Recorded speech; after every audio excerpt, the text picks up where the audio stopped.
welcome to Nadia's studio.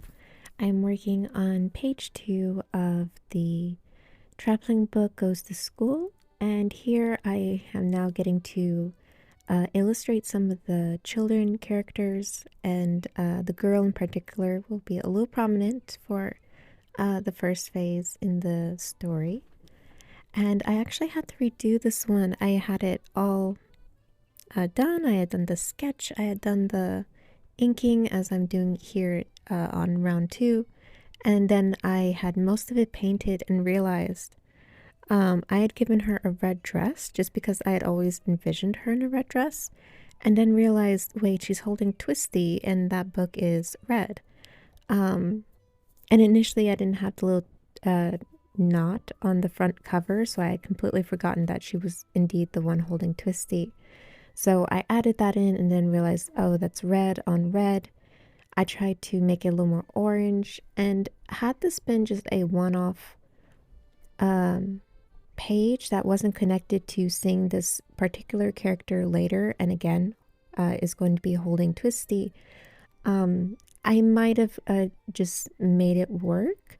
But since she will be reoccurring, I did want to make sure Twisty still stood out. So yes, so it did come down to, I double checked with Carissa Bates, the author, and we decided to redo the page. I was sad about that initially because I really particularly liked how her face came out, and I also liked the boy next to her. I just really liked it, and I had to try a few times to get it close to how it came out. I think they're still off from the original ones. I did find the first ones cuter. But they do turn out cute enough, and I think once I have them painted, I'm pretty happy with them.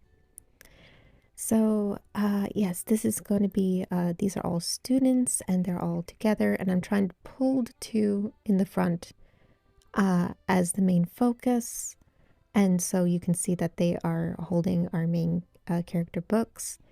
I did want to show some of the other students, and then some of the other students kind of fade into the back, and they're just kind of shadows to give the visual that there is a room full of students but not have so many distracting faces present for this one page. I did want you to focus in on the books. I will be digitally adding a text bubble down in the middle coming from TB. The boy is holding him.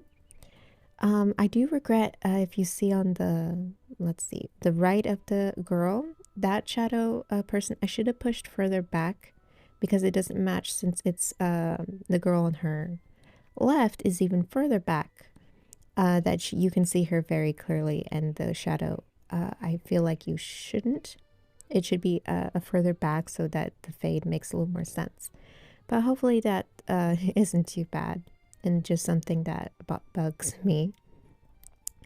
And I am trying to keep to some fairly fall colors, because in this stage of the book, is supposed to be fall, and then we'll be transitioning when we meet our next main student who will be having the traveling book. It'll be transitioning into winter, and so I want the colors to be kind of toning into that. So I kind of have these kind of sageish greens, some oranges, yellows, browns, and the boy, I did kind of make him a little cooler with his jacket. I forget if I go over it with a little warmer red, but overall I'm trying to keep things into a semi-fall color palette without being too outright with that. I like this stage when I'm going over and giving just kind of shadows and details to the illustration. It's just kind of little things to make it really, I don't know, I like this phase because things start to pop, where before I feel like I'm just coloring in a page as you would as a kid. And in here I feel like I'm actually doing some techniques. I'm actually giving them more dimension and layers. And so I do like when I get to this phase that I can add, excuse me, my throat isn't with me today. But yeah, I like this point in the illustration process. It makes me feel a little less like a fraud, I suppose. I really feel a lot of imposter syndrome when it comes to the painting. I feel I'm decent with my drawing and my inking, and even my inking, that's simple enough, but the drawing is fine. And then I really struggle because I know I'm not the best with painting. I know I question really every single decision. Um, but at this point, I feel like I'm doing something a little more than just coloring in. Okay, yeah, I like how that red turned out. So yeah, this is page 2, and I hope you stay tuned for the next pages to come.